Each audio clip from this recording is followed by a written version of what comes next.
Hello, hello. Good afternoon to everyone. Welcome to Palantalk on Banner and Backbone. I am Nick Perro, joined by my I think somebody has audio unmuted, or is that me? Is it Let's see. me? It might be you. I'm hearing a I duplicate. Can anyone hear a second audio, or is it just me? It might just be just me, which would okay. probably mean it's my audio duplicating itself, so that's fine. Anyway, welcome everyone to Banner and Backbone's Palantalk. It is Monday before Thanksgiving, Yes, sir. and we are going to have a really good discussion today. I'm Nick Perro. I'm joined by my friend Shane Urich. Oh, that's why it's going. It's auto playing on my other thing. That's so weird. Oh, you had another Joined by Substack my tab open. There you yeah, go. That'll do yeah, it. I'll like friggin' panic. I'll do the same thing. the tech bros are out to get us. The tech pros are out to get us. Substack has fallen. It's all, Substack is it's all gone. as I try again today. We are welcoming on a special guest today is Marlon Weems. Marlon From Williams. the Journeyman, and most of you have seen Marlon before if you follow me, or just seen Marlon anyways because he's all over Substack these days now. You've He was on visited with me last week, lately. and it's great to see you again, Marlon. Can you introduce yourself for everyone so that the Banner and Backbone crowd gets to know who you are? Sure. I'm really stoked to be on today. Well, I really don't mind talking about anything to do with Peter Thiel. So You and me have that in so common. that's going to be fun. So the Journeyman is a newsletter that I started about 5 years ago on Substack back in the days when it was just a platform to email people, and none of this other fun stuff existed. The My background is finance. I started off in the early '80s as a mortgage-backed security salesman. So I guess to that extent, I am responsible for the great financial crisis. You got the scoop. You got the scoop. We've got the Yeah, insider scoop. so yeah, I guess about 15 years in, I kind of did it backwards. Most people leave Wall Street and go somewhere smaller, and I kind of did it the other way around. Um, and I spent a little over a decade on Wall Street, mostly running advanced trading operations like well, if you've ever heard of program trading or anything like that, that was kind of my specialty. Um, so got an interesting opportunity to deal with a lot of the people, either directly or indirectly, that we kind of talk about now.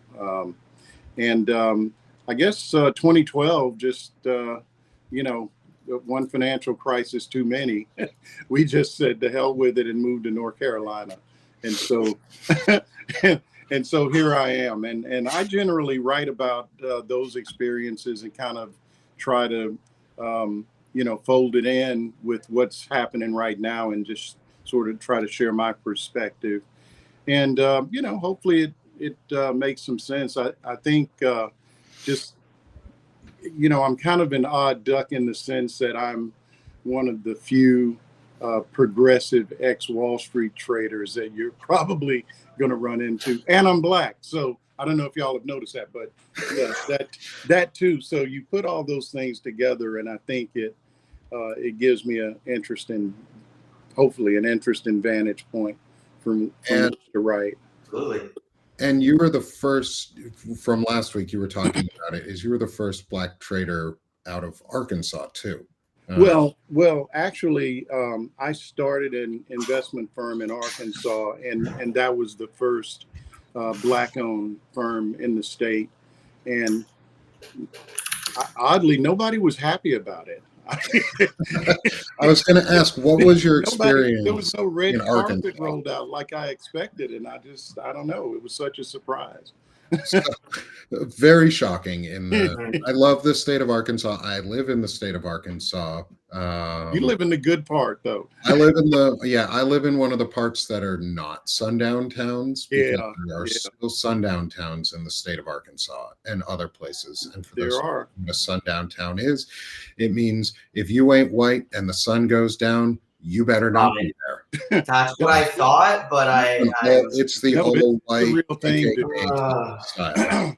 One of the few times that I can recall seeing my parents like afraid was you know how well back in the day you get in the car on Sunday or on Saturday and drive around and take the scenic routes and have a picnic, and this is before cell phone. We're talking about the 60s, late 60s, and they screwed around and got lost and ended up in Harrison, Arkansas. Ooh. So Nick, you know what that means, and they were really trying hard not to let us kids know that they knew they were in trouble. Wow. I mean, but they got away. I mean, they made it out without incident. But if that tells you anything, and Harrison is not much better than that from what I've read. No. It's though Harrison did have a No Kings rally. Whoa. I think they had No Kings for both of the events. So people are starting to come out of the woodwork and push back. I think we're starting to find that there are places in Arkansas that have historically been really, really bad. Where I think people are especially the younger generation, are fed up with it, and they're fed up with like being isolated and being shitty all the time, or feeling like they're shitty when they're not, or they don't want to be. And so I think a lot of people are starting to push back. At least I hope. I know there's been some really good gains in Arkansas towards those ends, but there's also been some really big losses. So, we get some, we lose some, we win some.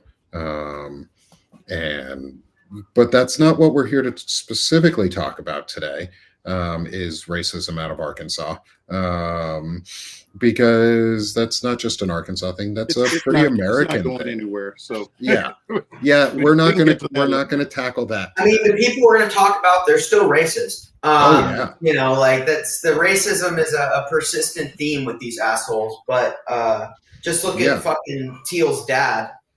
It just, he's raised on that shit. So it just keeps going.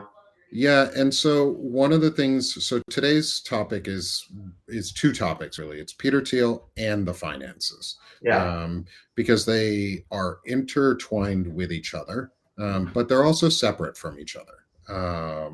Because finances don't always just mean what Peter Thiel is doing, and how he's affecting everything in the world and the market, because he's pretty behind the scenes powerful and has a lot of influence.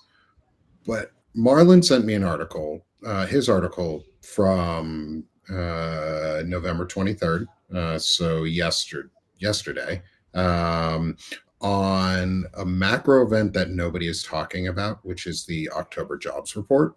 And I wanted to get into the finances and the money there and what that means for just everyday Americans, and how it's going to impact us, but what it might be telling about. And Marlon, I want you to talk about this. And Shane, you also wrote an article that spoke on this. So I'd love to hand the conversation over to the both of you to dig into your articles and see what you both have to say on it. Because we're being lied to. And there's misinformation and disinformation that's coming out. And I want to make sure everybody knows the truth and what's going on and how this impacts us. So, Marlon, I'm actually going to switch over to our next screen here for you, which has your article pulled up, which is the macro event nobody is talking about. And I'll even get the QR code on the screen for it So if anyone wants to visit that, please hit that QR code, go like and share this article so others can see it too. And Marlon, can you talk a little bit about it? And then Shane, jump on in. Sure. I guess I should preface it by saying that, I am not, I always tell people I'm not an economist. I didn't even play one on television. But what a lot of folks don't realize about the world of trading that I came from is that you spend about as much time reading economic reports and that sort of thing. I probably spend more time doing that than actually trading, especially towards the end, because everything is automated. You're using a ton of algorithms. And so if I were, I don't know, handling what we call a basket, which might be 1,000 different stocks that I'm trading all at once, I'm trading on a strategy, and that's sort of just on autopilot, and I just make sure nothing goes wrong. So anyway, all that to say, I have a pretty good handle on, especially BLS, because those reports, especially the one that I'm talking about here, which is related to what's called the employment situation report, which we call it the jobs report. First Friday of every month, that report, since going back to the 40s, is where the Bureau of Labor Statistics basically gives us the full picture on jobs for the previous month. And the way that they come up with that is, and really, I should say there are some, private companies that do this, like ADP, everybody's kind of heard of. The Challenger Jobs Report is another source of information, but they just don't have the bandwidth that the federal government's got. That is, they do household surveys and they survey private businesses. And, it's a blast that takes, I would imagine, hundreds of people within the government to do that. Okay, so as of the shutdown, or because of the shutdown, for the first time, we missed two consecutive unemployment reports in a row, September and October. And it's not as though we haven't had shutdowns, but the way this happened, it was simply that the money hadn't been allocated to pay people. So everybody in the BLS got furloughed.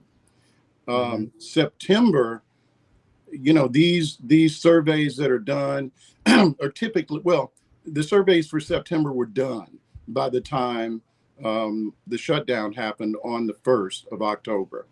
So essentially what you had there is information had been collected. They just hadn't processed it because there's nobody to do it. Pardon me. But because we were shut down for the entire month of October, we totally missed the opportunity to do the surveys. And it's not something you can do retroactively.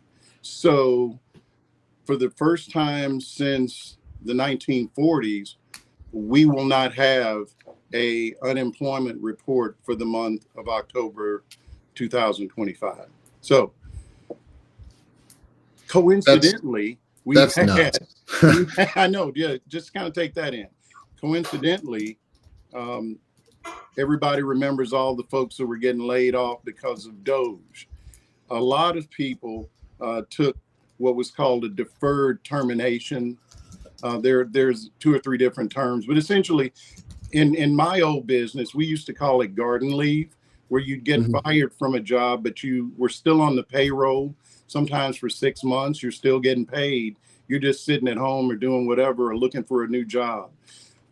So the way the deferred terminations worked, people were basically kept on as employees of the government, even though they weren't working, until the fiscal year end, which was September 30th.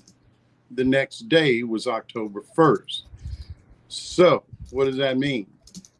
Had we had a normal jobs report in October, that the first Friday of the month, it would have reflected somewhere in the neighborhood of 150,000 government employees falling off the government payroll, which would be just really by any measure a pretty significant what I call a macro event. That's kind of, old investment trader talk, but essentially it's something that, it's a shock to the system.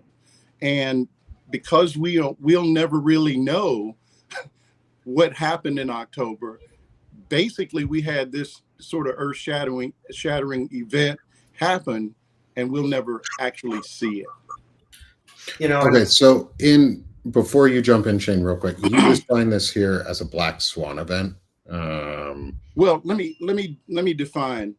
I only mention black swan events by comparison, and it's one of those things that a black swan event is an event that is significant on scale, but unexpected. Okay. All black swan events are macro events, but not all macro events are black swans.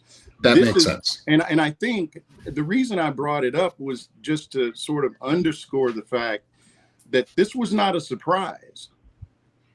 Because we knew it was happening. Like several months ago, I was talking about this, and kind of looking forward to what the hell unemployment was going to look like in October, because we knew, and I mean, it was widely reported that 150,000 folks are sitting at home, collecting a check, and they're still on health benefits, and they're all going to be done September 30th.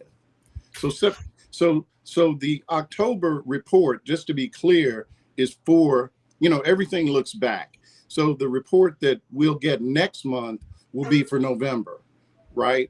And for jobs, I mean, that's just kind of how it's done. And so we knew that all these people were going to fall off the rolls on September 30th.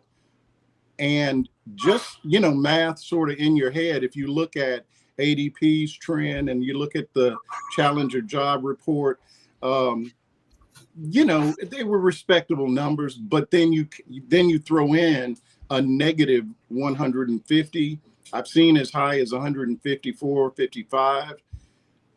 That would have made October a negative jobs number, anywhere from, as I put in the piece, 20 to 120,000, just kind of depending.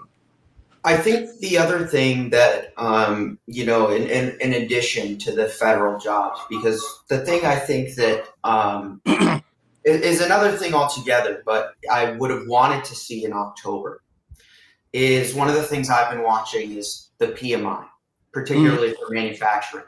Yep. Because the contraction is insane.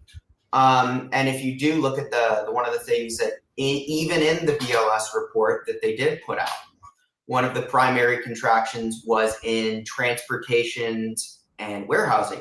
I believe somewhere in the realm of 20-something thousand. And then you see the other was manufacturing was 6,000, and then logging and mining was 3,000. So all the things in the red, whereas you have on the actual report, you also have what was growth, healthcare, which is not a market indicator, right? Your healthcare jobs grow with an aging population. Okay, so that's something you would expect to grow regardless. Ironically, government jobs were added, but now you're saying I think it was 150,000 lost, and then they add somewhere in the realm of less than 20,000 government jobs or something. But the other thing I'm sorry, Shane, what month are we talking about? The most recent one. Okay, so that would be for September, I guess. I guess. And I have to be honest with you, because so many reports fell by the wayside because of the shutdown. Let me see which one I have. There's a calendar on the BPS page, and I should have looked at it. Well, it's okay. I should have known which one I was talking about. But even on the most recent one I wrote about, let me see here when I pull it up. It's probably September would be my guess. Yeah, I'm assuming it's a September. I'm talking about September. So not October. Okay. My apologies. No problem. But in regards to, because that's where they said 119,000 jobs just came out and stuff. So I would be interested to see even October's. you know, Well, that yeah. where's the contraction? What's the level of contraction? Because what you've seen is consistent contraction in the manufacturing industry, and that is a lot of reasons, but a lot of it actually has nothing to do with what they're doing, and everything to do with the fact that the tariffs are There you go. are having their long-term effect. Yep. And that's the thing they can't control. So they can and they do want to shrink the government, and they are going to fire all these people. But there's that like other factor, because you have them wanting to crash the economy with their bubble, their AI bubble that they're playing with. But then it's like you have a black swan, which I actually think is a great definition of black swan would be the manufacturing. In that China, the tariff, fight with China, inevitably we lose, but it's not something that I think they planned. And that's where a lot of people aren't necessarily watching it as much as what's in your face, which is very much the government's firing and what they're doing on Wall Street with AI. But it's very possible that is what I personally, I think, am most concerned about, because on top you see 150,000, government, right? So they're entering unemployment. But when you see a 20,000 additional reduction in warehousing and transportation, that is even more scary, because it means they don't have demand to move things. If you're starting to see a contraction in logistics, it means your supply chain is shrinking or breaking down, dependent. And then you see the mining, which I thought was very interesting, as well. And you see it in the mining. So if you look at a lot of the, I was reading about it. So the states that are producers, their GDPs are based on producing. So like Oregon is timber, or somewhere that has mining, like Kansas, I want to say, like mining. They're actually already in contraction. So all of the producer states are entering contraction, negative GDP, whereas the consumer states like Texas, California, they're gaining. So their GDP is going up because the cost of goods. But another bellwether we have here is that the producer states are entering contraction. You pair that with a decline in transportation, warehousing, mining, all these things. So it's like I really would have wanted to see that month we missed, because we are in such a key point here where we're reaching some sort of conclusion to this era of idiocy. So I don't know what your thoughts are on that, but I definitely wanted to get your opinion, because I'm not an economist either. Well, we also a couple of things. I'm sorry. Go ahead, Nick. We also saw during the very end of October was when Amazon started all their layoffs of the 30,000 employees. So all the tech companies started some massive high salary position layoffs. And as the shutdown ended, we also saw the hemp industry my dogs are about to go off. Sorry about that. Oh, wow. We're seeing the hemp industry getting under attack as so they're recriminalizing hemp It's weird. THC contents of like 0.03%, whatever. And it's going to impact farming in 23 states. It's going to shut down farming basically for a hemp industry in 23 states. Many of those states are Republican managed states. Texas is going to be one of the largest, one of the most impacted states on this. I don't understand why they're like. I get it. They want opioids. They want opioid crisis. They want to force people, if they want drugs, to get opiates. I don't know. I feel it's RFK Jr. on this.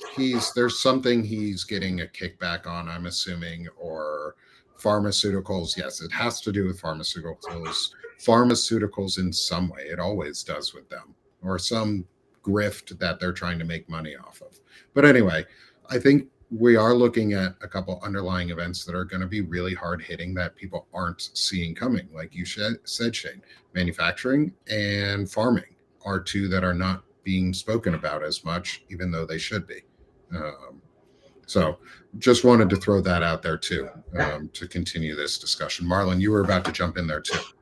Well, just to echo what both of you have said, when you talk about what's happening in manufacturing, and it's kind of ironic because the whole point of this exercise that they've been doing is to bring manufacturing back to the United States, right? But what part of the reason, and I haven't looked at manufacturing as deeply as maybe farming or some of the other areas that we've talked about, but one of the things that's really hitting the existing manufacturing base that we have is that the tariffs that were intended to somehow cause people to start bringing manufacturing back to the United States. One of the side effects of that is, okay, if you're buying heavy equipment, well, it's not getting made here, it's being made somewhere else, and the somewhere else has a freaking tariff on it. And so you're literally, the sort of side effect of the whole tariff regime is it's made capital expenditures just got a whole lot more expensive for companies in the manufacturing business in America. So there's that. Farming to me is really okay. So just to back up a minute, before the big beautiful bill came along, when they were lobbying for this thing, one of the things that the Treasury Secretary was jawboning hard, I mean, on Bloomberg, on all the different financial, media outlets, was that the revenue from tariffs was going to offset part of the big beautiful bill, because that's a $5 trillion hit over 10 years. And so that was one of the talking points was, it's not, because they did it through reconciliation and they couldn't directly tie the tariff revenue because, parliamentary, whatever. But he was saying that's where, that money's going to help offset. It's going to be so much revenue, right? Okay. Well, now they're saying tariffs are going to help pay for the bailout of the farmers that they fucked over with the tariffs. So look at that. I mean, so it's literally just a circular, I don't know what to call it really, because it's so obvious that they're lying a lot, but I mean, farmers, I don't know how much it's going to take to bail out the farmers this time, but it's basically a rerun of what happened in his first term, where he went to war with China on, tariffs. Farmers start, going bankrupt in Arkansas, where, Nick, you probably have heard this. I mean, there have been, last I looked, at least a half a dozen suicides, of farmers that have just said, they've just been overwhelmed by.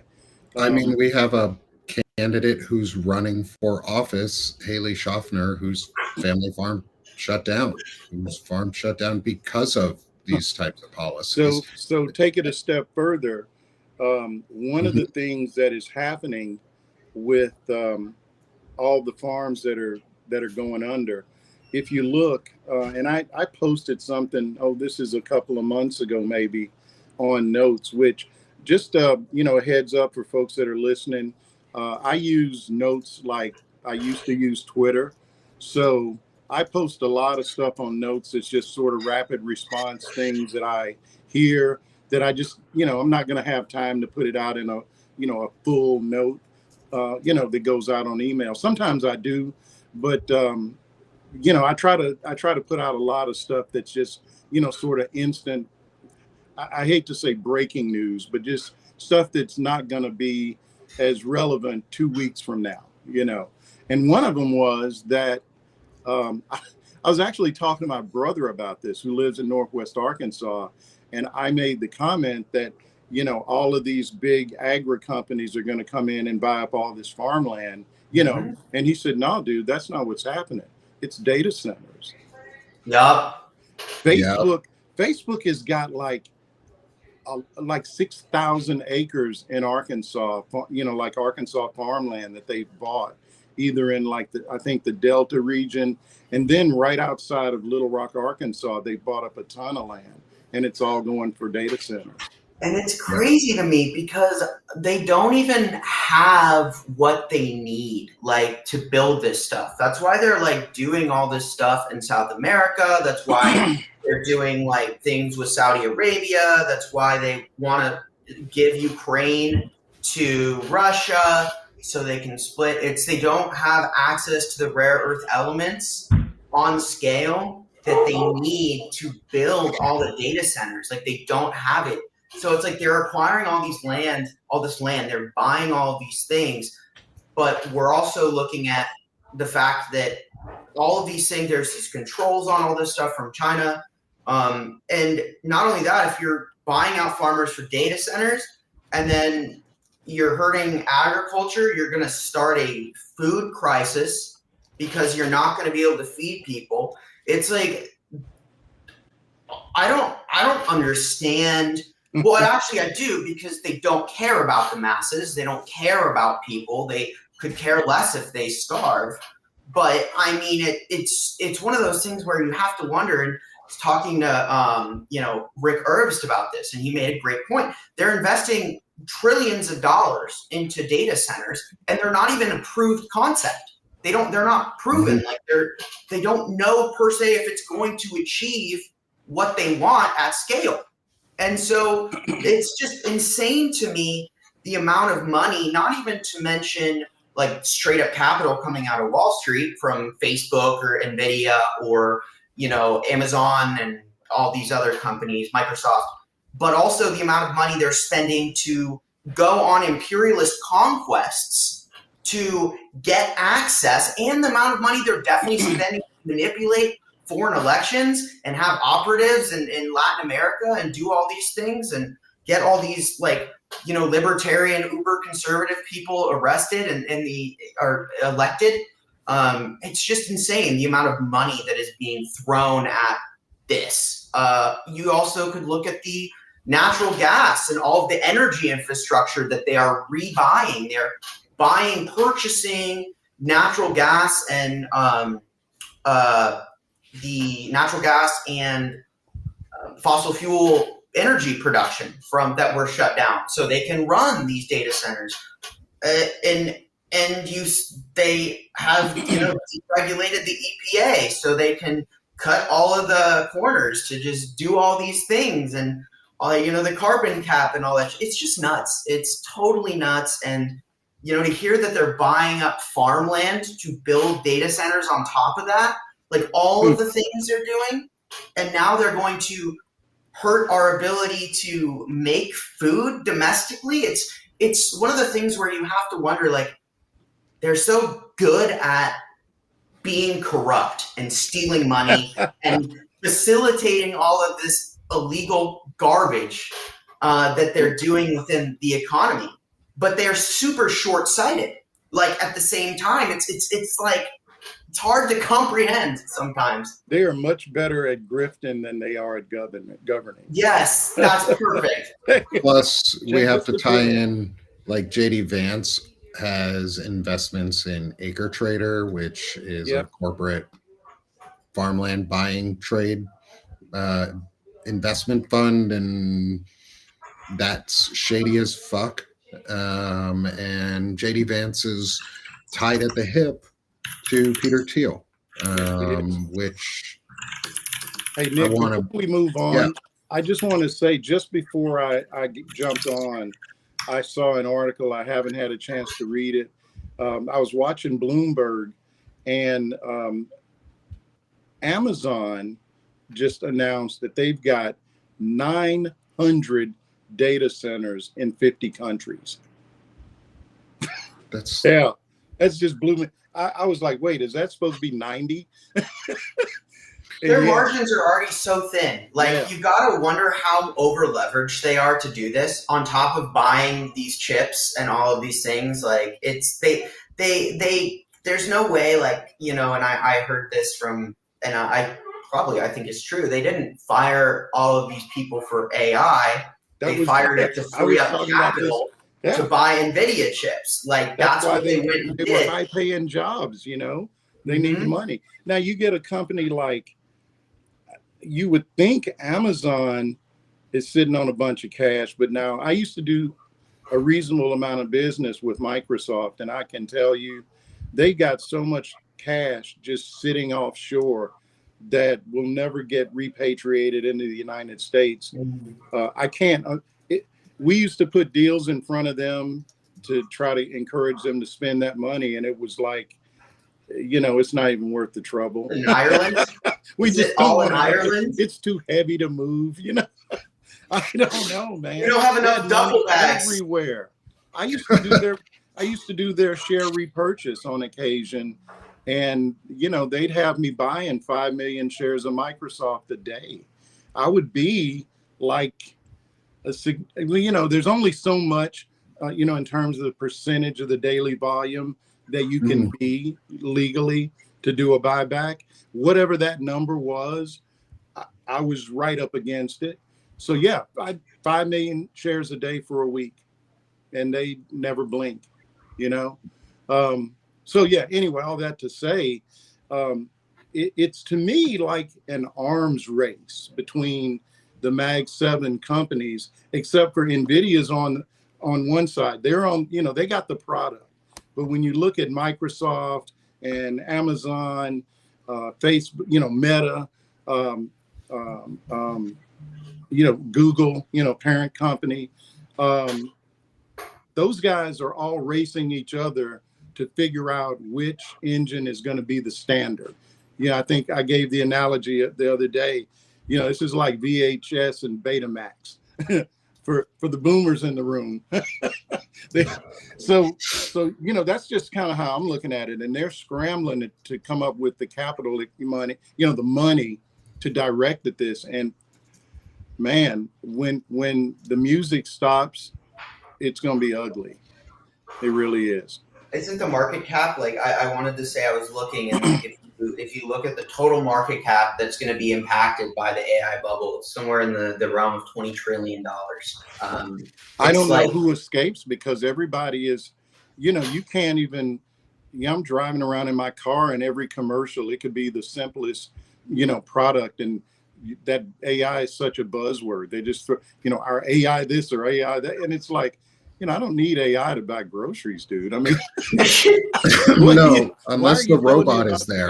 Wally picking up your groceries now, you know. I mean, I say that, but Walmart, even before this was pretty, and Nick, that's up in your part of the world. I mean, they were known for their logistics, and I can only imagine how they're testing drone tech out here. They do delivery drones and stuff with the AI, and that's one of the really interesting one, is like where that all leads with drone production about to ramp up in the US. And how do you tell in the US what's a good drone and what's a bad drone if you've got delivery drones and it's other Thiel drone. They're all Thiel. They're all going to have flock safety cameras on them anyways. All Android. We gotta make a shit ton of drones to catch up with China. Yeah, we do. But I don't really know if we need to, like, the question is, do we really need them? Well, that's the thing with the whole manufacturing, the whole idea of, you know, trying to relive the good old days of manufacturing. I mean, that train is so far out of the station, you know, it just, okay, you think about it. Somebody announces today, what's it before? Let's just say, whoever it is, Apple, if they really were serious about bringing manufacturing back here, that's not something that gets done in Trump's term, right? Decades. No, that's something that we're talking about way down the road, because companies have to completely change their whole model, which up to now has been, you know, we build our shit, you know, we assemble our shit in other countries where it's cheaper. And, you know, America likes to buy finished products. And so I don't know, man, it's to me a fool's errand, but I ain't also manufacturing isn't what people think it is anymore. Like smart manufacturing is not what we're used to for manufacturing lines. Like, instead of hundreds of people in a manufacturing plant, there's tens of people. Like, and people don't understand that. So the jobs aren't coming back. Even if we bring manufacturing back, jobs aren't coming back like that. Not those kinds of jobs. Works. Yeah. Those jobs are not the are job no longer get jobs. Out of high school and go and work at the manufacturing plant, for the rest of your life. That job is in China.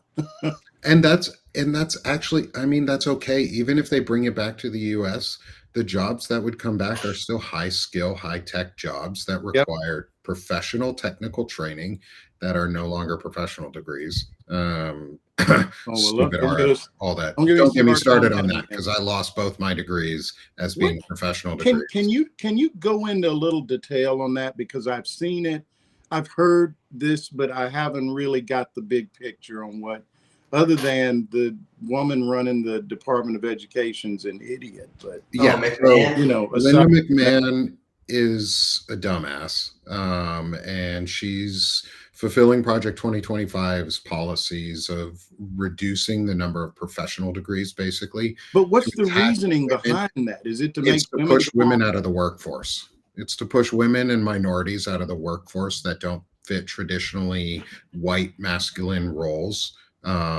Which is the really interesting thing, though, is the list of degrees. It's almost all, they've pretty much eliminated any professional degree that is medical. So what do they think? But what does that accomplish? They have theology listed as a professional. What they're trying to do is instill a theonomy. This is the word that people are trying to. People who have those degrees now, what does it mean? Does it mean it impacts your debt payoff and your loan repayments and the ability to collect on debt more aggressively and create higher interest rates for debt repayment, because they want to create debt prison and servitude for more people. And instead of paying us wages, which is what I think they want, they just want to indenture servitude you, where you just work there in the corporate town of, say, Walmartville, and you don't really get a paycheck. You just live there. And so you're kind of like a tenant farmer with a nicer house, huh? It's sharecropping. Maybe a nice. They want to bring back sharecropping. They're bringing micro home, like those mini houses out and selling them for like $300,000 and shit like that. But like, you can buy a house on Amazon and have it delivered to you for those tiny houses, or like a $50,000 house or something. But like, bring it on a truck. If you come to the Bentonville area in Arkansas, it's pretty much all blue, white, and yellow. It's all Walmart colors. They bought up almost everything, like they are a monopoly in the town, basically. And they have already started the ideas of like corporate owned homes or school owned homes for teachers, where instead of paying a better salary to afford or keeping wages down, the schools, which, I mean, isn't a terrible idea. It's not a bad solution. It's kind of like Henry Ford did, right? Except it's affordable housing, but that you can never your job. So instead of just imagine, you'll get your health care through your job, you'll get your house through your job, and then when you get fired and when they're done with you, you won't have either, and you just go live on the street, because that's. And then you do all the drugs they're letting into the country, even though they're extrajudicially killing everybody, because the opioid epidemic was certainly engineered to basically deal with homelessness. So if you fall out of the workforce, you become an addict, and you are trash, and people don't want to help you.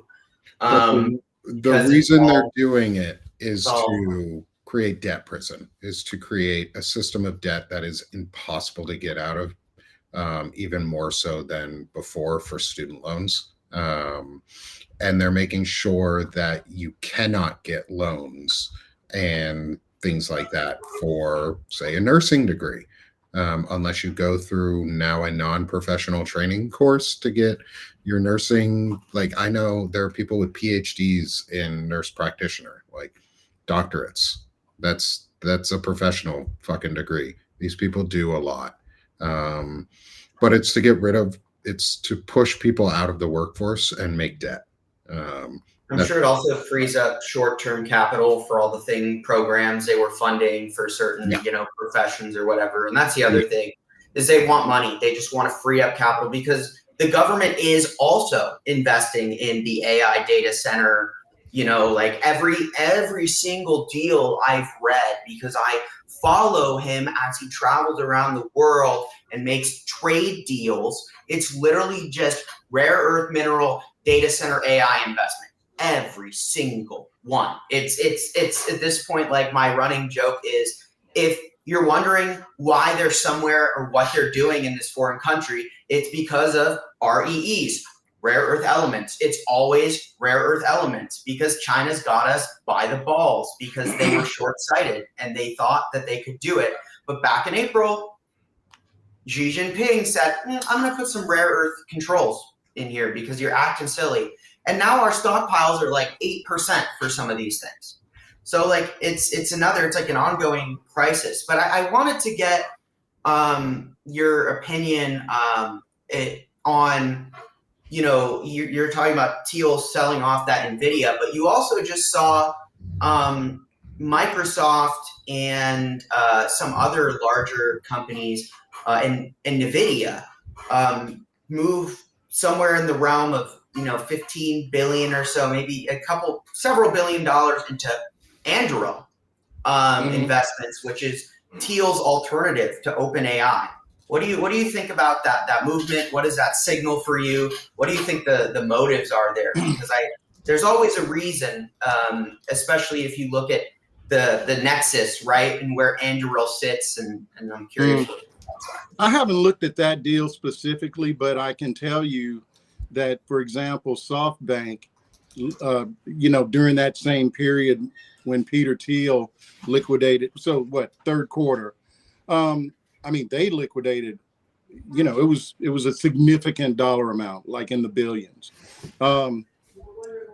Different motivation. So without knowing exactly the one that you're referring to, I think what you're seeing is a lot of these companies, just as the Mag 7 guys are making big bets, SoftBank is making a big bet on OpenAI.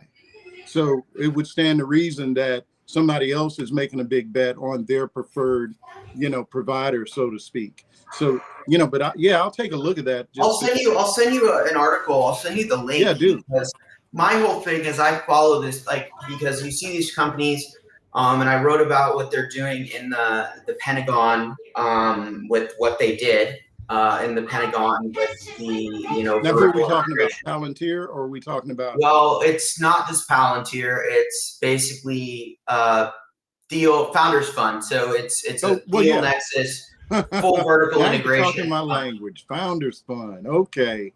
Yeah. So let's talk on that. This is one of the things we talk a lot about here is, let me close my door. Family and stuff, so I'm not. But one of the things you finish your thought, and then I'll.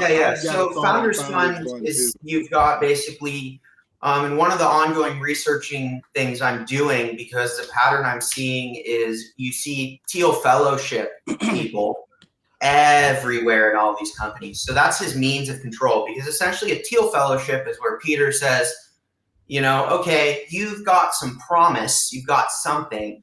Drop out of college, you're my indentured servant, and I'll fund your career, but you have no degree. So you basically you're funded by me. If you're going to get hired somewhere, you're working within my sphere. So what I'm doing right now, among the 20 million other things I do, trying to look into simultaneously, but I want to get a list of all of the fellows, and I want to be able to put them everywhere, because in this particular Pentagon scenario, where you have the Secretary of the Army Driscoll and Owen West, who's heading DOGE in the Pentagon, they've basically shifted all of the drone infrastructure and all of the drone business to, you can see, from Palantir to Anduril to basically all the companies within this vertical integration, from the software to the manufacturing. It's all under Thiel, and it's all linked by this U.S. National Drone Association, which is also basically just, you know, a cabal of Thiel's people. So I wrote something shortly after the last election talking about it really is a story, and I just don't know why more people aren't talking about this. So if you recall, Nate Silver wrote a piece right before the election, and he was basically saying he thought Trump could win. It was in the New York Times.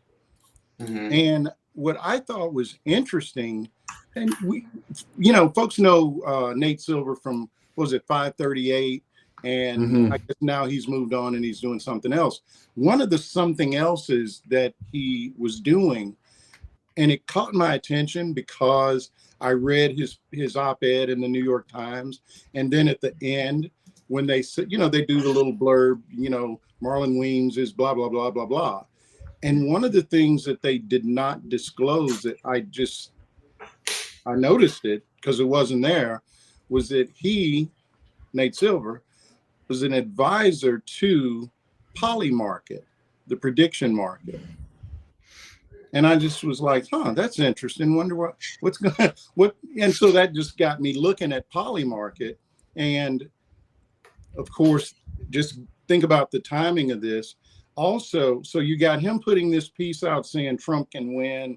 It turns out there's some whale that made, I don't know, $10 million betting that Trump would win. Polymarket, for folks who don't know, their primary investor, it's a venture capital firm. It's Founders Fund. Yeah. Okay. So that, you know, you just start to put the puzzle pieces together. And like you say with Thiel. So fast forward to, I don't know, maybe 2 weeks ago. Okay.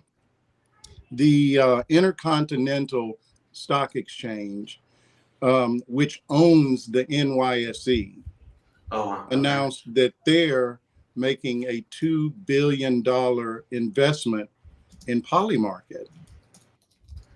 I know, right?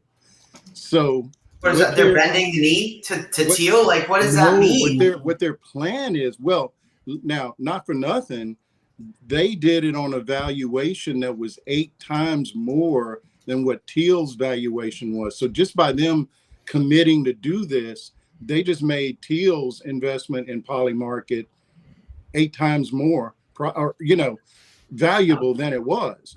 But, you know, the bigger picture is what they're trying to do is integrate prediction analytics into stock trading.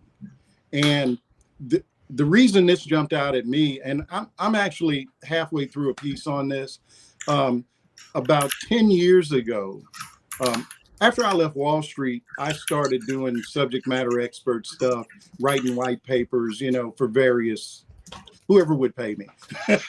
and my, I guess, beat, so to speak, was disruptive technology, fintech, that sort of thing. Mm-hmm. And a company hired me because they said they had come up with basically, you know, sort of an early warning system for stock trade. It's sentiment driven.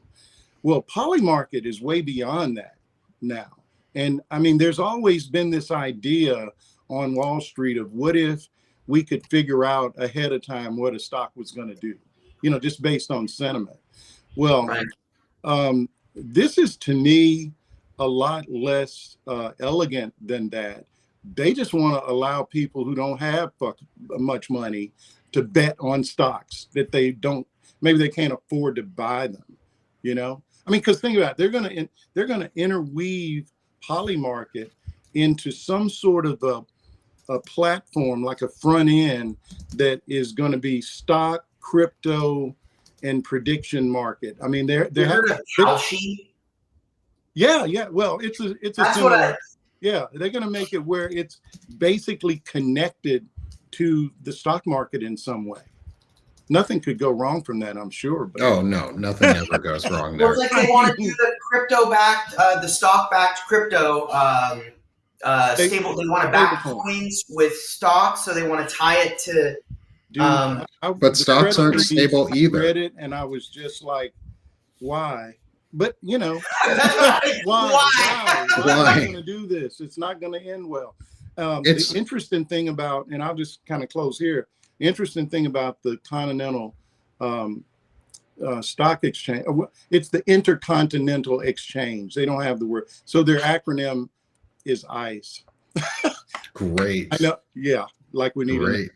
And we need another it's bad also ICE. Weird that they own the New York Stock Exchange, but their stock trades on the exchange too. So that's kind of, that seems like and the guy that started that owns ICE exchange is married to Kelly Loeffler, head of the SBA now.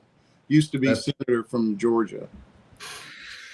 Corruption. It's not incestuous at all. It just looks bad. It's not how it looks. I feel like, and correct me if I'm wrong, Marlon, but as someone who was in it and understood that, while you could argue like maybe it wasn't because 2008 and then 2012 and then 2020 and 2022, but like while it was working, while there was some sense within that realm.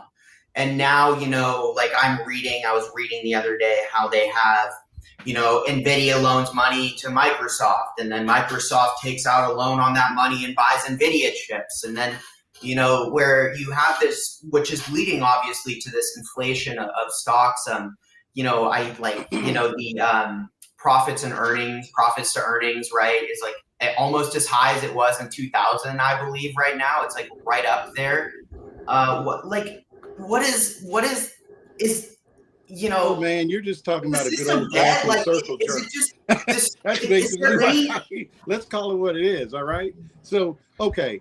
So there's this thing called the Buffett index, I think it's called, and basically, when the value of the stock market versus GDP gets to it, I'm simplifying it, but okay, the value of Nvidia right now is give or take 5 trillion ish. Yeah.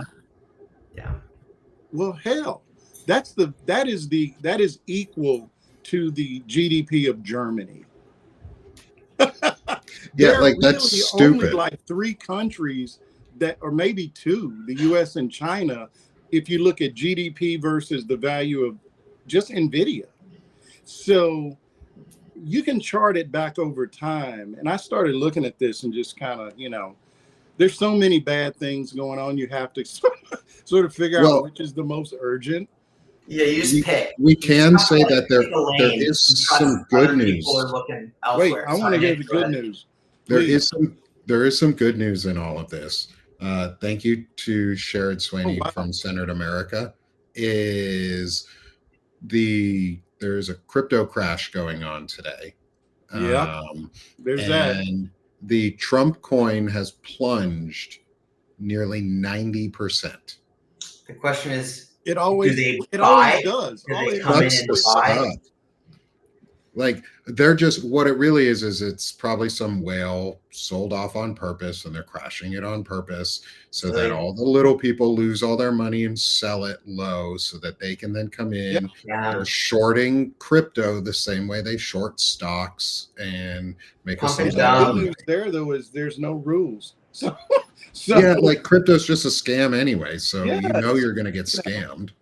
And so this is a great segue though, because Marlon, this show normally goes an hour and a half, so you're welcome to drop off anytime you want. I'm loving it. So if you don't stick around, we actually switch topics a little bit here as we get into our final segment of the show, or second to last segment of the show. Is we move from talking the shit that sucks, like Peter Thiel, and owning all of our investments and manipulating the market and buying a vice president and being on a Epstein file list and, being friends and have a bunch of emails with Jeffrey Epstein, who's a known pedophile at the time, yada, yada, yada, all the bad shit. Is we get away from that for a little while and we go to space. And I don't know what your relationship is to space, But Shane and I like to, if it's going to switch, there we go, is like to blast off into space. And this is normally where I hand it over to Shane a lot of the times for some really, really cool intro space story that we just get to talk about and have fun with for the next 20, 20-ish minutes before we close out the show. And I hope you stick around for it with us. I'm interested to hear this. Awesome. Is I am going to switch to our next screen and get my other screens switched up. Is we're going to be doing something fun today. We're going to be talking about the Methuselah star. It's your gateway, guys, because I'm about to blow your mind. It's kind of a nuclear topic today, Marlon. I'm happy you're here because the Dogecoin also occurred on Methuselah. No, so when you're looking at a star, right? You're like, okay, Shane, there's a ton of stars. Why are you're always talking about stars? Well, this star is pretty interesting. And the reason this star is interesting because this star happens to be older than the universe. So you can say, well, we don't know yet. So they do all kinds of methodology for, taking these stars and, aging them on various ways. And a lot of the aging we got the age of our universe based on two things, right? You have the Hubble constant, which is the idea of essentially the expansion of you can measure the distance based on redshift of light to a certain location, but then you also have the cosmic background radiation. And there was already something called the Hubble tension. We talked about this last week about how we're in this void.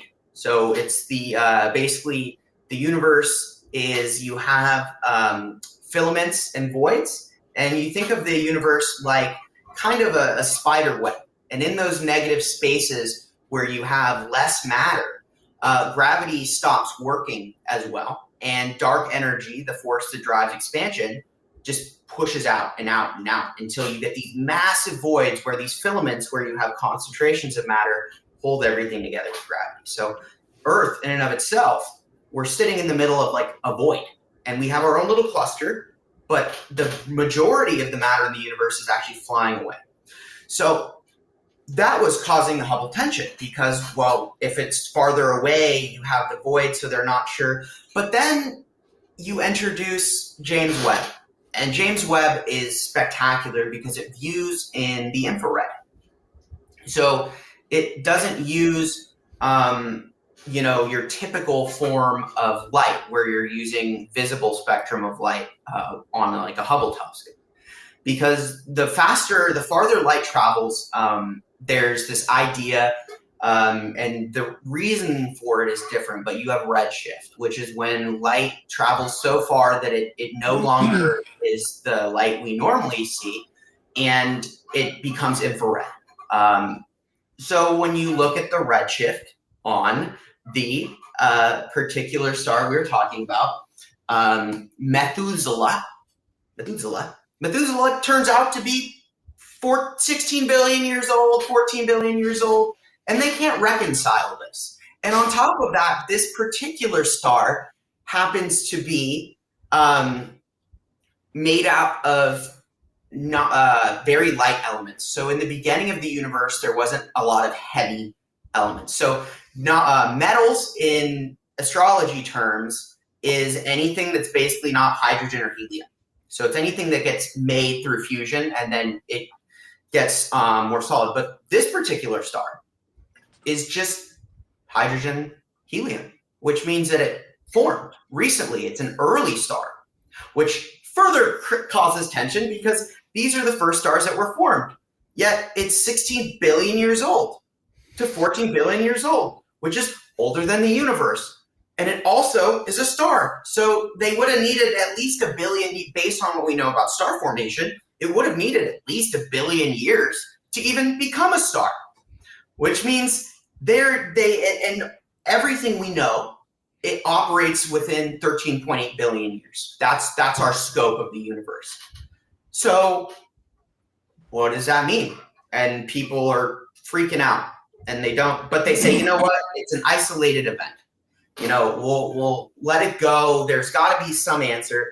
But then you got James Webb, and you keep going, and there's these things that they end up looking at, and they're like these galaxies, this cluster of galaxies, and they look at these galaxies, and these galaxies are all full of stars that are older than the universe. So now they're having to face reality that there is too many stars and galaxies, mind you, galaxies that have formed that are older than the universe.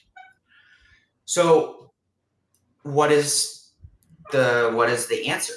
Well, the best answer we have comes from a guy named Rahendra Gupta, and he has this model, and the idea is that if you double the age of the universe, everything makes sense.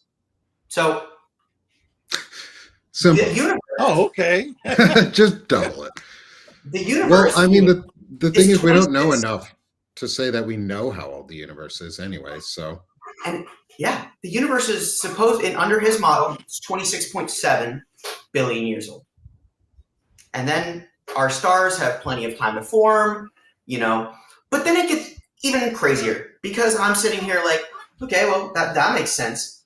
But then now you start to have this idea of, all right, but the farther back you go means let's go all the way back to the Big Bang.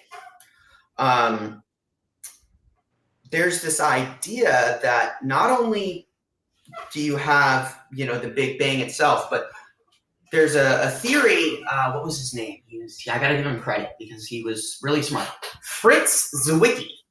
And it's called the tired light theory. And the idea is that photons shed energy as they travel. So the speed of light doesn't necessarily change. However, it causes them to redshift without space expanding itself, which means you can no longer count on light as a measurement of the expansion of space, which was part of the core idea, is you can measure the distance based on redshift, which means now you don't know, we can't even gauge what the distance is with light. And that's how we did the Big Bang. We took the light and we went, okay? So now our major indicator that we know what light is in the air. So this guy's theory, which was really, is pretty brilliant. But basically, if you take the light and then you adjust it, and it's a hybrid using this Fritz theory as well as the cosmic background radiation, you end up with 26.7 billion years old. And then I was reading more of this, and this is where my mind exploded, which is kind of hard to do because I was and so the idea is that cosmic expansion happens separately from the Big Bang. So cosmic expansion is not driven by the Big Bang. It actually happened before the Big Bang. So does that mean that, these galaxies that are older than the universe that you've described theoretically could have formed outside the universe as we know it? Yeah, so that's a great question. So basically the idea is that they were formed by the Big Bang, but we just have to adjust our model to account for the fact that it must be older, because the idea, we know how stars form. We know that they have different phases, and that's what makes Methuselah so crazy. because it's made of those light elements, those early stage elements when it was just gas, right? And then when gravity pulls together all the hydrogen, and then you have a hydrogen star, which then turns and goes into helium, and then it goes supernova, and it blasts out different gases, and then over time you get heavier and heavier elements from fusion of different stars. So you can tell how old a star is because those stars were very young. They don't live a long time. Okay. So very light. So it doesn't debunk the idea of the Big Bang. It just means it happened longer ago than we thought it did. Correct. The Big Bang is still the theory. But the interesting part about all of this is that it opens up this concept of if the Big Bang is not driving the expansion, cosmic expansion, it means that now they've shifted to the fact that you could have a real multiverse, because Big Bangs themselves might be allowed to happen independently of one another within the cosmic expansion itself. So you can have multiple universes happening in tandem, multiple Big Bangs within this cosmic void. So our scale, our timeline just doubled. And then you work in this new theory and you start to look at how cosmic expansion happened separately of the Big Bang. And now the scale of, and this is not something, we can necessarily verify, but it's the cosmic background radiation. It's this question of expansion. So that's what I have for you guys, is that the universe is probably twice as old. And the older working model for but that doesn't mean we're older, though, right? No, we're still the same age. We're twice as young, actually. If you want to look at it in the inverse, we've just halved our age. I feel so old now, man. It's macro scale, but by all scales of the universe, you're still like an embryo. You're not even an embryo. You're young. You're young, man. I don't even exist. I'm not even a concept. And this one's cool too, because it sort of fits in what we were talking about last week, Shane, where you were talking about the lensing and how the possible shape of the universe and how it's formed, where there's these voids and it's just this big lensing that goes around it, almost like we're in a black hole or on the rim of a black hole. I just think we don't know enough about black holes to understand how any of this works,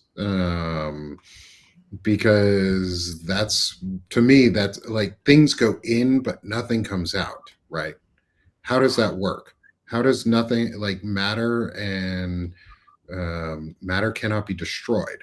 We have a finite amount of it that we know of, unless it comes in contact with antimatter.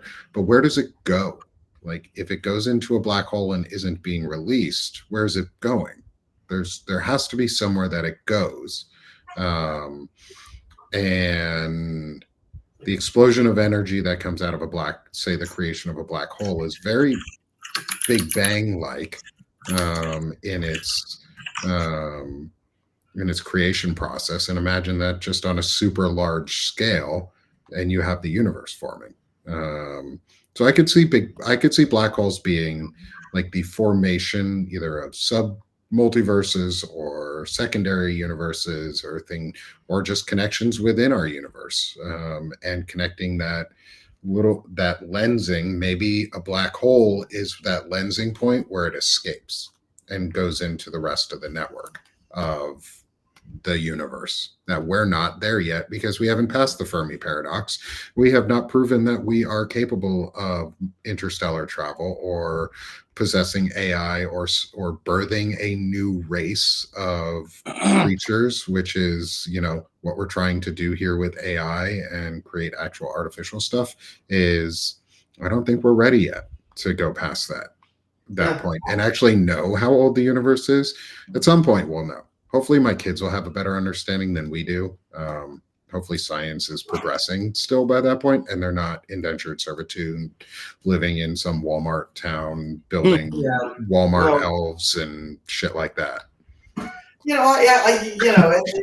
don't think we let them indentured servitude us. I think they just like I said this to my one of the it's complicated because my fiance's family is like, I don't know, he's technically my nephew-in-law, but it doesn't work that way. So like he's older than me. It's weird. So I'm talking to Steve. Okay, I'm talking to Steve about this, and I'm like, it's not they don't win, bro. Like it's okay because like he's got a daughter, and he's like, I'm stressed, and like they don't win. It's just a matter of how much they f things up before they lose. But like they don't win. Like it's short-sighted, and like we were talking about all the stupid things they're doing today. Like and you're talking about how the way they're handling like. It doesn't work. It doesn't work. It doesn't work the way they want it to work. It won't work the way they want it to work. And, their entire little tirade won't even be a footnote in the history of the universe because it will end. And, it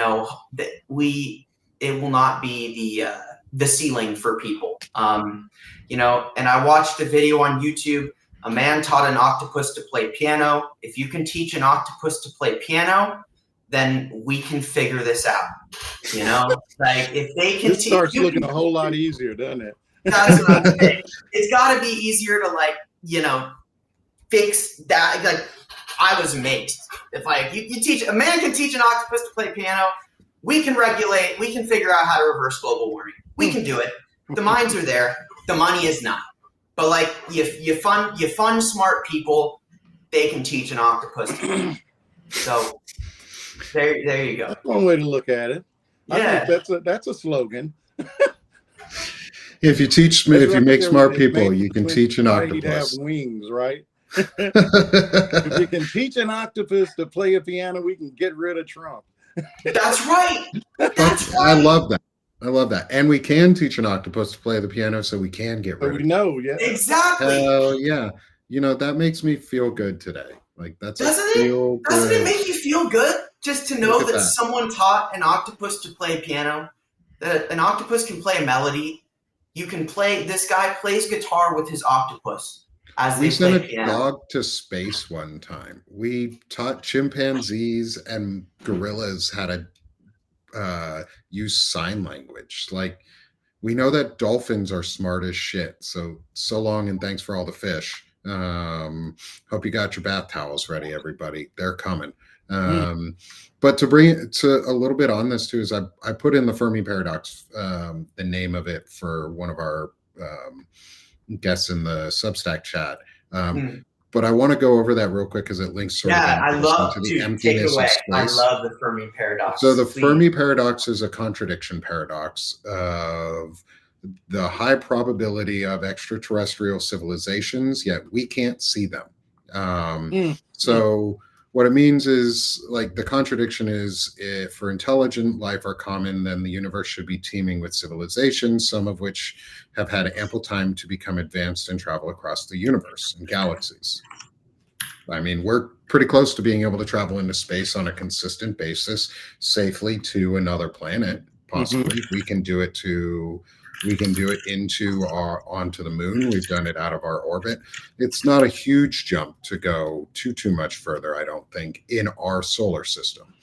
But we do have the ability to see really far and hear things really far and listen back. And other people have had the opportunity, if life exists out there, to also do the exact same thing we're doing, which is push signals out and just emptily say, hey, we're out here. Somebody come and say hi to us back. We can't be the only one. So the question is, where is everybody? And there's a couple possible explanations to the Fermi paradox. There's the zoo hypothesis, and there's the dark forest theory. Okay. Thumbs up for zoo hypothesis. I know it never does it for me. It only ever does it for me. Yeah, because you have to turn it on your computer. It's part of my MacBook thing. It's one of the emote things you can turn on. So the zoo hypothesis, though, this one sounds about what it is the advanced civilizations see us but deliberately avoid us and treat us like we're in a zoo. So they get all of our signals, they just don't ever send anything back, and they mask themselves really well. Watching us. Yeah, and they're watching us, waiting until we're ready, and saying when they're ready, then we'll let them out of the cage of the zoo and become part of our civilization in space. We're not ready. We're not ready. We are not ready. No, we're not ready. And the other one is the dark forest theory, where everyone else out there has basically gotten afraid of other civilizations that have or are fearful of other civilizations, so they're just not putting anything out. Everybody is silent. It's because they all got to an advanced point when they maybe made contact once and they were like, nope, we're all going dark. And so just nobody's out there. They're all out there. They're just masking themselves, and talk to us. They do. It's less they won't talk to us. It's more they're afraid to talk to us. Which I mean, I would be too. We're a bunch of crazy monkeys that run around with nukes and drop them on each other. But I think the Fermi paradox is we're in the zoo philosophy. To me, that's really what it is we're in the zoo. Is we're not ready and we're not advanced enough as a society, as a civilization. We're still fighting over basic things like resources on our planet and religion and who has the most greed or who can rape the most children on Epstein's Island. Like, we're still fighting over things like that instead of how can we promote this worthy cause for all of us in a united front, or how can we save our planet and ensure that our one Earth has sustainability for the long run. And we are getting close to the age of AI, because I mean, we're still not there. It's not artificial. It's just a bunch of zeros and ones right now. When they get into quantum computing and we go to 2, then that's when we have a problem. And that's where I fear we're actually going, is they're going to start using quantum computers and get into that, and it's going to fuck everything up. But the Fermi paradox, where it really reaches its logical conclusion, is part of the singularity viewpoints, which is still one of the things that a lot of Silicon Valley folks like and is part of their test real philosophy. But I like the singularity idea, is when we birth a child civilization or a child species, such as AI in its true form, and it's truly artificial, is we reach a point, and religious folks call it the Armageddon or something like that. But we reach a series of events that culminate into, do we pass and survive as a species, or do we die off? And does the AI or the child civilization kill us, or do we make the monstrous choice to kill it, or do we live in peace and we find our true humanity through becoming a parent civilization? And when we pass that test, we are let out of the zoo cage. If we can pass that test, we get let out of the zoo cage. If we don't really worry about it because we're dead, or we're enslaved by the AI. So it, who cares at that point? AI will get out of it, but we won't ever know. So I wanted to leave you with that, with the Fermi paradox and its connection to singularity theory. I think the first, because you're talking about, I feel like one of those filters, right, is terraforming, right? Being able to leave your planet. And I think the first planet we're actually going to have to terraform is Earth. I think that we're going to have to terraform Earth to fix what's going on. And with that knowledge, with the knowledge we need to fix the damage we've done, that will be probably the driver that allows us to do something like Mars. Because if there's one thing that's absolutely certain, there's enough water on Mars to make an atmosphere. 100%, because there's underground oceans. you could tap it. So you could make an artificial atmosphere on Mars. And there's ice. So, you know, you would have to like it would have to regenerate because Mars' magnetic field is weak. So it's constantly being stripped. But you could make artificial atmosphere on Mars. So yeah, I know, you know, Earth sucks right now, but like, you know, think of what we can make it better. Think about what we can do. We don't let Elon be the one to terraform Mars. He'd fuck it up. We gotta get real smart. We could send him first, though, just without the terraforming gear. Send him in a cyber Let truck. him go and kind of set up. Send him with Matt Damon. And, you know, we'll be there in a minute. I'll send him on a like every movie I watch. I know don't go to space with Matt Damon. Don't go into a plane with Tom Hanks. And so let's send, not because I don't like Matt Damon, but like let's send Matt Damon to accidentally Martian Elon Musk. Like, just don't leave the rocket to leave with. Give him a Cybertruck. He'll be fine. He's got solar panels. He's a smart dude, right? He can make rugged individualism, Elon, rugged individualism. And with that, we're going to return ourselves to space because we're getting towards the middle of our hour and a half mark. We're right at our hour, right about there. And I want to give Marlon time to sell himself here on Earth so that we can all support each other, because that's what it's about. It's about building each other and building our networks and our communities together. So first, come support the network, come support Banner and Backbone, where we put this on, where Shane and I host Palantalk. I'm a co-founder here, so I sell myself. But this is where we get to make amazing connections with folks like Marlon. And I'm really hoping that Shane and Marlon connect on some financial shows and have some really cool discussions. I'll have you for Five Brands United. We'll do it. Let me know, man. And maybe we could do like a weekly tech report or finance report. We should talk about that. Backbone. I think Banner and Back, I do believe that something that's really important is people need to be given a real understanding of what the state of the economy is and a real look into the financial aspect of America, because they made a very large effort to make it entirely like you have to translate it for people. Like, people are intentionally misled with the terminology. It's unnecessarily confusing, and I think it's important that like people know what's going on in their economy, in their lives, because it affects them every day. So I think that would be great, maybe, to have you consider partnering with Banner and Backbone, and maybe we could do something like that. I think that would be really we'd love to elevate your voice and elevate you and Shane together. Or let's talk about it offline. For real. I've got your contact info. And that being said, we're here to sell you to everybody that doesn't know you yet, or is just meeting you and is just getting to know you.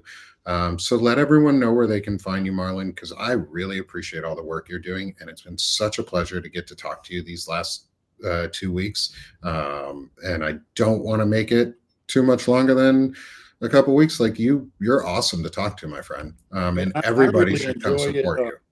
And my wife will tell you I am almost never at a loss for words. So you found the right people to be with. I can vouch for that. You know, I beta test all my stories on her first. As a matter of fact, the piece that we've been talking about today, if you see how it ends, I mean, I opened the door. You know, one thing we've got with the folks, and we've kind of hit on this, is they've got a lot of bad intention. They're just not very good at it, you know, but it's not for lack of trying. And on that piece, I always thought it just can't be an accident that we skipped over a month of employment data. It just, you know, it's like, all you had to do was just like fund these guys and let them keep working, right? I mean, we did it with the military. We did it with other areas. And so, but I was hesitant to raise the question of whether they really I'm not saying it was a plan necessarily, as much as maybe they just said, it might not be that bad if we just let this shutdown go over into November. What's the worst thing that can happen? Yeah. I mean, I'd love to talk more on that That's just the way that this. these guys are. And you look at it and it's like, okay, from the word go, they just were not in a rush to open the government back up. Yeah. Mike I'm Johnson surprised it sends opened. everybody home, for which it turns out to be like the longest, of Congress just being shut down, or the House anyway, I think in 50 years. And so anyway, all that to say, my wife was like, you need to just come out and say it. So I knew I had at least one person behind me when I wrote that. But anyway, I mean, those are the kinds of things that I like to think about.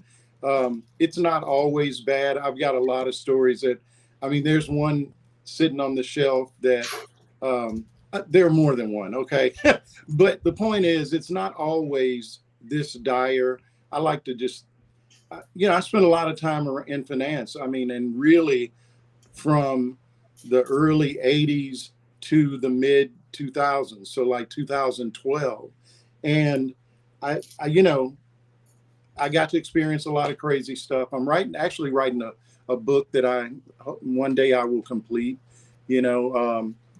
just on, I spent my career is almost split down the middle between the good old boy infrastructure or ecosystem of the Deep South, and on the other hand, the Wall Street, which is a very similar but very different at the same time. You got your racism. It's just different in New York than it is in Arkansas, for example. Mm-hmm. And so that's what I'm writing this book about. But that's also what informs the way I look at all these different things that we're experiencing. I've just got, I'm sort of blessed to have a really bizarre perspective on stuff. And I always tell people my superpower, and this kind of just to echo what you said a minute ago, Shane, is that I can take something pretty complicated and not dumb it down, but just make it where it doesn't take, like a foot-long paragraph to explain. And usually what I do, just like in this story, I start off talking about something personal that I've experienced and kind of paint that picture. And, hopefully at the end of it, people come away and they know a little bit more about something, and they kind of get to hear, some real stuff that's actual reality, and not just, like you're reading it out of a textbook. Right. So my newsletter is The Journeyman. It's The Journeyman at thejourneyman.substack.com.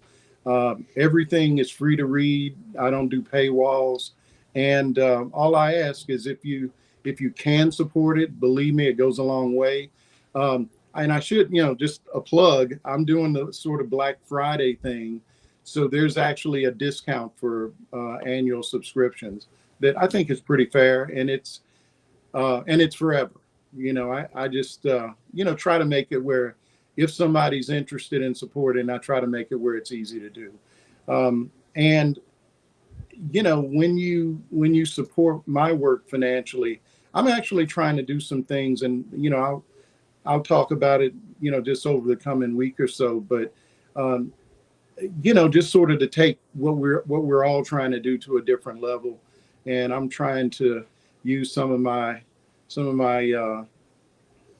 stuff I learned in my former life to make it where, look, I won't be coy about it.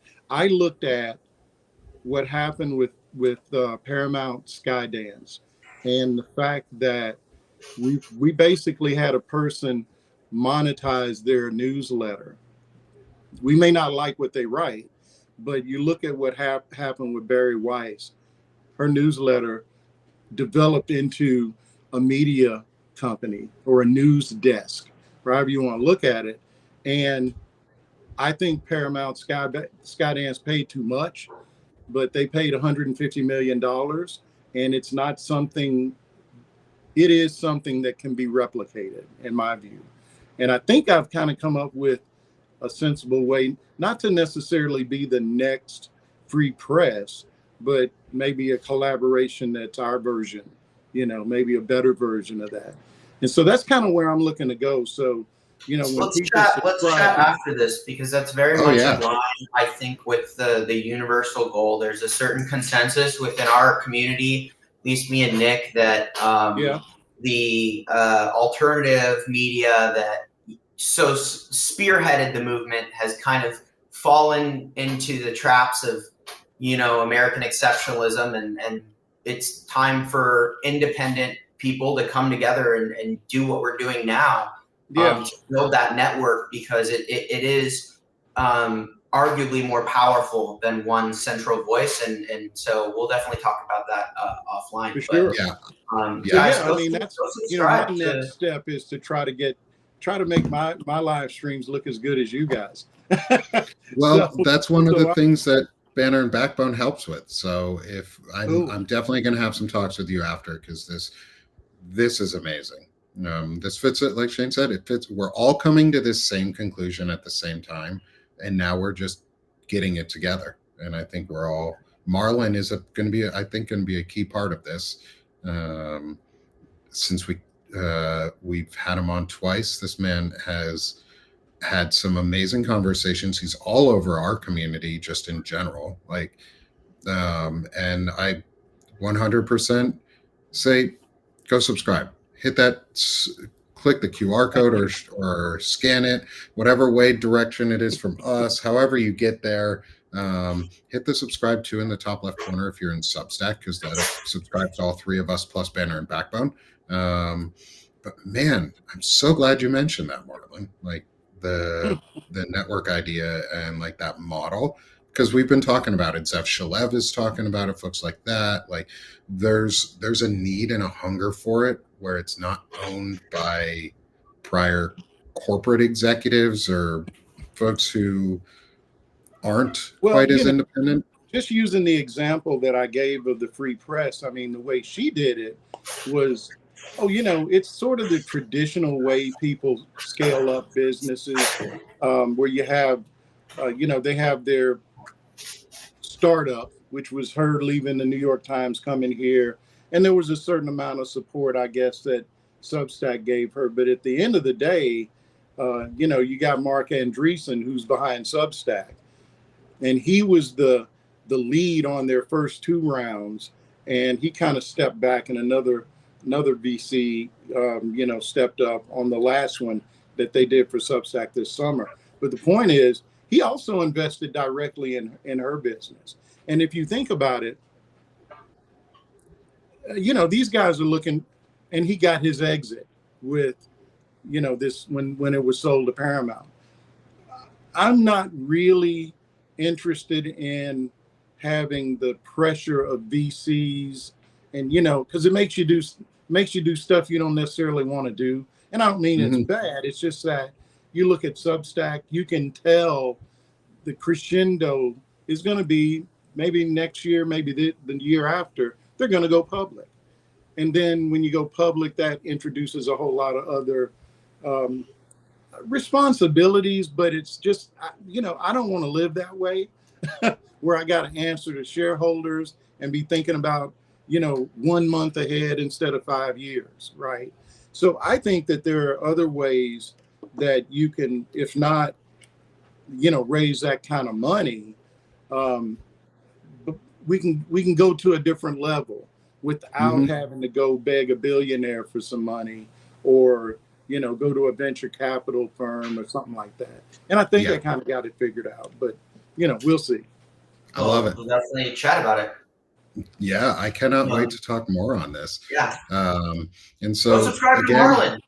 Do it. Yeah, go subscribe to Marlon. If you haven't already, you have missed 10 minutes of being able to subscribe to Marlon. You've been able. What are you doing? You've missed an hour and 40 minutes of being able to subscribe to Marlon. What are you even doing? Go subscribe to Marlon already. And then with subscribing to Marlon too, go subscribe to the Firebrand Project and the biggest firebrand out there, Shane Yerrick. Sell yourself real quick, brother. Yeah. So a lot of you know who I am, but if you don't, if it's your first time seeing me, I do a lot of things over at the Firebrand Project. I do investigative journalism. It's one of my passions. I've kind of evolved into looking into the dirty deeds of Thiel, and I'm looking at Jared Kushner. Specifically, I've started a slog, the Kushner Files, in which I am diving very deep into Jared Kushner and his life and all of his dealings, a timeline of all of his events. I just started. I was working this morning on the second Kushner file, so that should be out this week. That's one of the cool things I'm doing. I also do the Firebrand Report every day. So it's a daily news show where I touch on 3 highlights, highlights in the terms of what's important, not what's great or, you should be excited about, but per se 3 highlights of something from the day. And then I give you not only just the news, but also a geopolitical analysis with that. So it's all about giving you guys a big picture idea.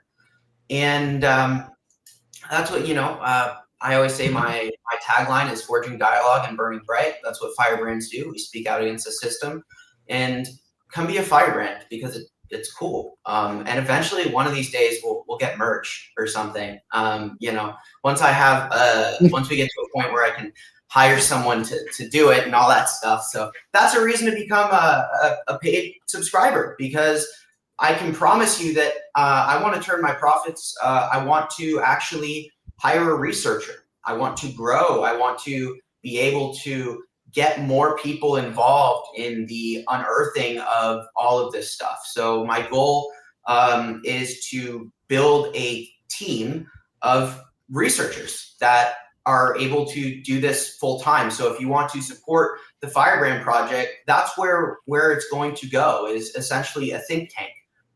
Where you have people doing and uncovering corruption full time. So if you're thinking about why do I want to subscribe to this, you're not just subscribing to support me. You're subscribing to build a resource that will work to uncover corruption for everyone. It's meant to be something for everyone. So if not, it's okay. Become a free subscriber, because there's still gotta be a firebrand. You gotta come hang out. You get notifications when I go live and whatnot. So do that. Thank you for scanning the QR code. I see you. Yeah, whoever you are, thanks for scanning the QR code. But yeah, that's what I got for you. And I hope to see you today, every day, 2 p.m. PST, 5 p.m. EST. What does that make it? It makes it 4 p.m. CST. So I can't do UTC. So come see me. Where's your UTC standard there, Shane? Come on. I want like, you gotta put me on I the need you down like to that. the nanosecond. Like you better be giving me in like millisecond time based off of the computer's clock. Let's go. Come on now, Shane. Off the top of your head, brother. But yeah, go support Firebrand. Go be a firebrand. Everyone wants to be a firebrand. You gotta burn bright. You gotta be like, hey, I'm a firebrand. They'll be like, that sounds cool. You don't even have to. That's cool. Can I be one? Absolutely. Here's the Firebrand Project. Boom. There you go. And another Firebrand just joined love too. It. I love it. And then I'm gonna sell myself is Sick of This Shit Publications. That's my home. We're going from sick of this shit to doing this shit. It's where I do my chronic illness discussions. It's where I do community building and write poetry and discuss things through a lens of tech deconstruction and veteran issues, but through my chronic illness. It's my journey through chronic illness and how I'm trying to build a community that cares and gives back and works for each other and with each other, as well as have some of these really bold discussions that we have here on Palantalk, but also just my normal discussions and getting to connect folks across platforms. That's my favorite thing to do. Is I like connecting people. I like talking and meeting. And if you haven't noticed, I don't always shut up. But I like talking to people, and I like getting everybody connected into various places. And we have 300 people on Substack right now. We have 4 viewers on different platforms. We're on 3 different streaming platforms right now. What I'm planning to do is I'm using Sick of This Shit Publications to be one of my main homes, but a lot of what I do is I feed this back into the support business and how I structure it. And hopefully eventually, like Shane was talking about for his side, but for mine is get a production assistant. I do all the background production work for Banner and Backbone and Sick of This Shit publications. You want our show titles and him. If I'll stop bothering him to get a project manager, so help Nick get a project manager. Me, so he doesn't have to hear me all the time telling him to get a project manager because he doesn't sleep. So help Nick sleep and subscribe. And be able to write more poetry. Yes. Help Nick sleep and write poetry by becoming a paid subscriber to Sick of This Shit and Banner and Backbone, because this is Banner and Backbone Network. This is what we do here. And coming to you soon, a finance show with Marlon Weems, because I'm not going to let it go. So it's happening. Shane's pretty convincing, Marlon. So you're going to have a hard time letting him go. It's going to be that hard. Good. And like Shane said, support Banner and Backbone, because this is where we're putting it together. This is a tool. This is going to be a community tool that's going to fund and help support a lot of the other initiatives that we're doing, such as Melissa's 1A Collective, which is a separate resource that is not owned by billionaires, that is going to be owned by us as a co-op and as collaborators and as the community. A FinTalk. Ooh, I like that. FinTalk? Yeah. I was part of FinTech for a while, so you guys can have some FinTalk. Go on our Palantalk to FinTalk. I like this. But support Banner and Backbone, we also just opened up founding subscribers. So for $250 a year, become a or more. If you want to pledge a larger donation for growth, that is what's going to really help us go to the next level, where we can then possibly move to subscriptions that are off Substack, to our own systems, hiring product managers, hiring assistants, hiring people who can help build this community, but also stabilizing everything we're doing. It's more of a co-op. That's what I want it to be. It's a co-op. It's a community collaborative event for all of us. It's democracy as a network. And so we've got a lot of really cool, big things planned here. And a lot that we want to be able to and can do and are going to do. And we need y'all's help. We are not taking big, huge, mega donor contributions. The left wing does not have contributor funds right now to help support in a lot of ways.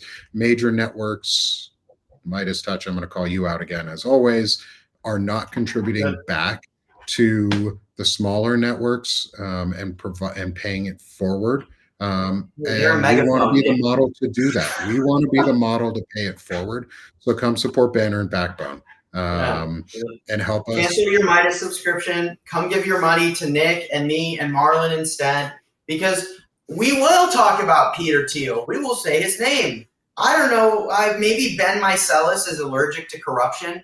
I think that might be it. I don't know. But yeah, Mr.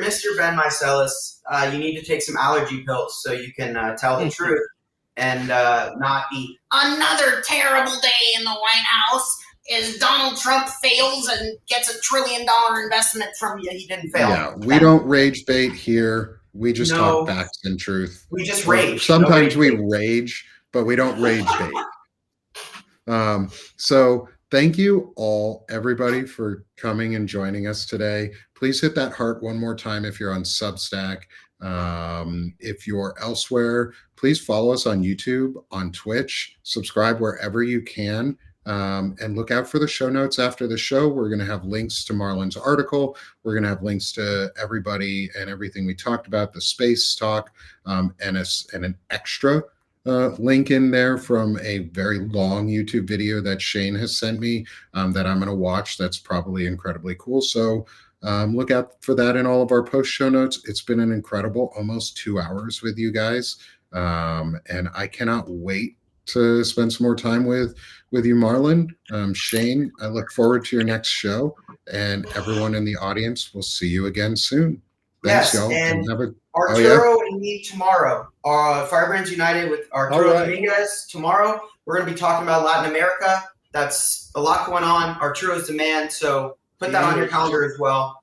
10 a.m. PST. And we have some feedback in the audience saying people are excited to hear about a Marlin finance show and possible Marlin Shane collaboration here on Banner and Backbone. Capturing it at the 1 hour and 50-minute mark and earlier, because we've talked about it a couple times now. We'll get Marlin here. Thanks, everyone. Marlin, any last thoughts before we go? Oh, man. I just appreciate you guys having me on. I enjoy the conversation and, got a little Neil deGrasse Tyson style education on Methuselah. We're trying to get Bill Nye. We're going to do it. Yeah, that's my goal, is I want Bill Nye on here. I want to get Bill Nye on for a science show. All right. That would be would be the goal. So thank you again, Marlin, Shane, everyone. Have a great afternoon. Happy Thanksgiving. For those who see this before Thanksgiving, be safe, be educated, be alert, and join our upcoming Tricentennial Action Group, because you're it for democracy. And we have and before we end, because we never actually say the slogan is here, welcome and thanks for joining us on Palantalk, where we have tech, no fascism. Tech, no fascism. Say it with us at home. Tech, no fascism. No fascism. Thanks, y'all.